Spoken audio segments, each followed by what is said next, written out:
Hello guys and welcome back into a new brand video. In today's tutorial, I'm going to show you how to assign permission sets. So make sure to watch the video to the end and follow these steps. So basically, permission sets cannot be assigned to profiles. Instead, you can assign them only to users. So to do so, you will need simply to go to the setup and basically make sure that you have your permission sets. You can just go to the permission sets and then you will find all the permission sets lists. So from here, all your permission sets, then you will need just to go to the users and we will need to find the users list, and from there you will be able to assign your permission sets to this user.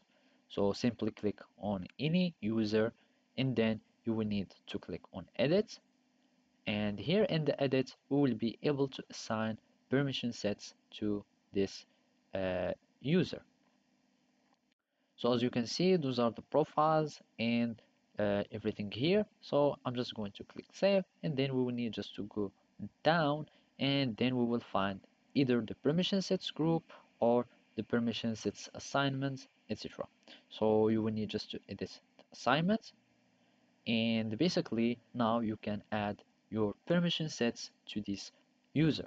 So you will need just to click on it and add, and you will be able to add any permissions that you would like. Same goes for the permissions group or the sets group, and you will be able to add them to or assign them to this user. So you can simply go like this, you click on save, and you will assign this permission set group to this user. So simply, this is how you can do it. Thank you for watching and see you next time.